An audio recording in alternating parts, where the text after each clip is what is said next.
Hi friends, Sabrina here, the Wellness Warrior out in my wilderness. I got a little download today that I wanted to share with you.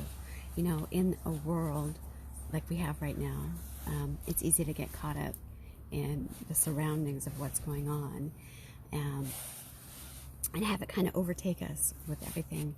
And I wanted just to share with you a few little tips about what we do, what we've started incorporating in our lives that have really helped us to have peace and love and compassion for one another. So I wanted to be able to share that with you. Just feel called to. So here we go. Anyhow, I am naturally an introvert, and so to be able to share with you takes a lot of getting out of my own comfort zone. But I think it's important because a lot of us are missing skills to be able to up-level our thinking and our way of being. And we are so reprogrammable, and it's such a fabulous ability to do so that I really believe that more people, once they're exposed to the know-how, that they can do with it, you know, and help themselves. It is science. It's been proven, you know, through our neural pathways and through epigenetics and so forth, that we can do a lot of rewiring and help ourselves. You know, our thinking can either make us sick or make us well. So we have power over that, and that's really exciting. And that's what I just wanted to be able to offer to you as a tool on how we can help and rewrite programming and heal our bodies. I'm getting nervous here, so that's okay, no worries, right? I'm sure if you guys are doing the same thing, you might be nervous too.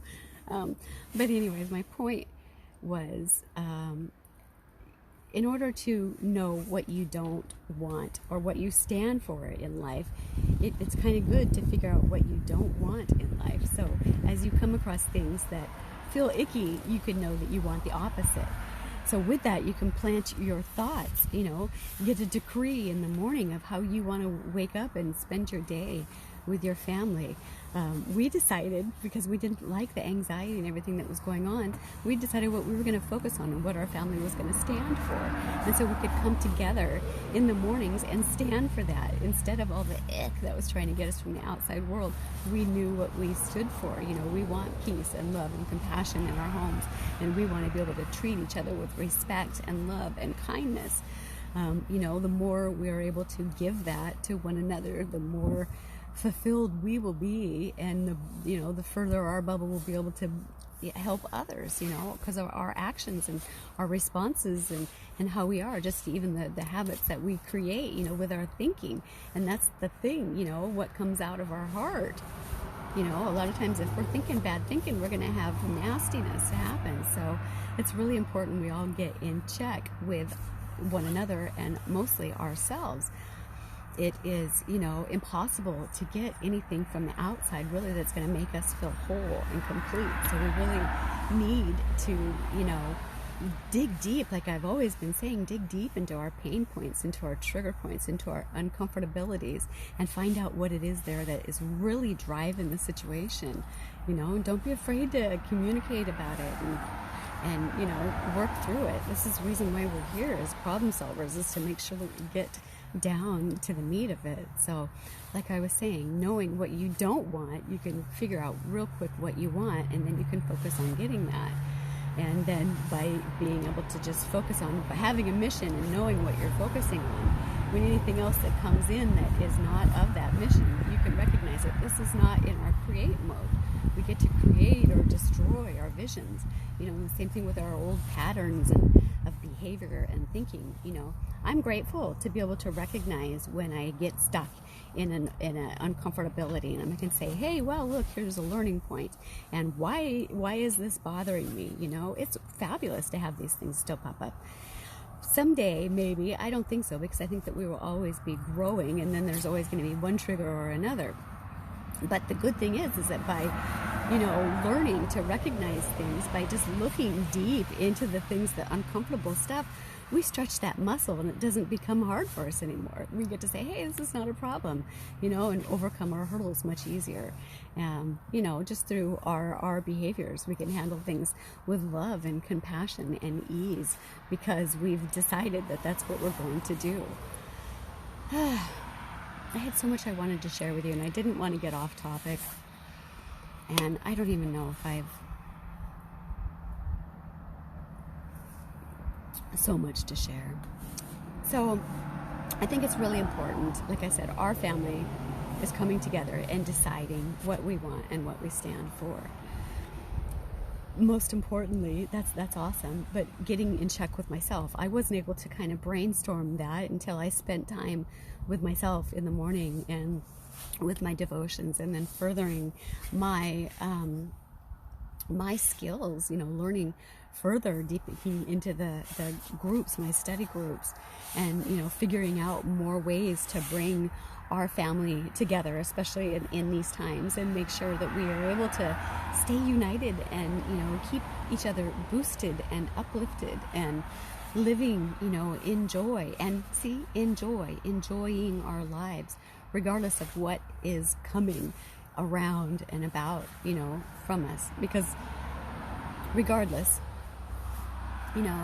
whatever's happening on the outside, we get to decide how we're going to act and respond, right? And especially when it comes to our family members, the people that are most important to us, especially our little immediate people, our babies. And as a mother, like this outside mess here, how are we going to respond? Because how we respond, how we act is how we're raising our little ones to be. So think about that. Are we snapping, or are we joyful, in our interactions with them? So, when I was really sick, I wasn't able to come and react in love or respond in love. Rather, it was more reactive. And it wasn't until I was able to get well and fill my cup and know what it was like to have, the love. I had to love myself first before I could fully not saying that I didn't love my children fully or love anybody fully, but when you try to give at a deficit, are you really, really, really helping the people that you love if you don't take care of yourself first? And that's what I want you to just do, is encourage you guys to take care of yourself first. Love yourself. Recognize if we've got some stinking thinking going on. Don't shame yourself for it. Thank yourself that, yes, thank you. Thank you for showing me that I've got an area to work on, because we always do and we always will. It just gets easier. Our muscles get stronger, and maybe it's not much of a situation after that. So, it's all a journey, guys. We're learning through. We all have our own level of experience through whatever it is. But the beautiful thing is, with recognition, we get to either continue the patterns of behavior that are keeping us where we are at, or we get to up level and upgrade, our thinkings, our targets, just flipping the switch. It is so simple to do once you're able to recognize it, but until you're able to recognize it, you can't change it. So just be grateful for the little agitations that come up, and then figure out, hey, what's going on here? Is it something that your body needs? Do you just need food? Do you need time out? Do you need time to meditate or to pray or to exercise? Or what is it? What is it that you need that's going to help? Do you need to have a talk with a person that seems to be getting under your skin? Or whatever it is, you need to dig deep and figure out, why is this bothering me? Because that's a growth period. And the quicker you decide, okay, I'm not going to run from this, I'm going to run to it and figure it out. Because once you get on the other side, you've got power, baby. So I just want to empower you. I want to inspire you and fill you with love and joy and peace. So hopefully this touched you and helped you today. And if it did, please, like hit the like button there for me, or maybe share it along to somebody that you feel might benefit from it.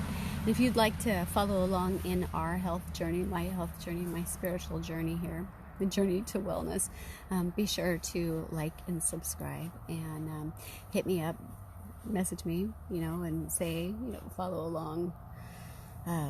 what we're doing. You know, if you have something similar that's going on, I'd like to know about it too, and how you're doing, and if this was helpful or what have you. So anyways, let's keep in touch. Make sure you comment below so that I know that you were here. And I hope you have a wonderful day, friends. I hope you're able to live in love, in peace, and in joy. Okay. Mwah. Take care, and we'll chat soon. All right. Toodles for now.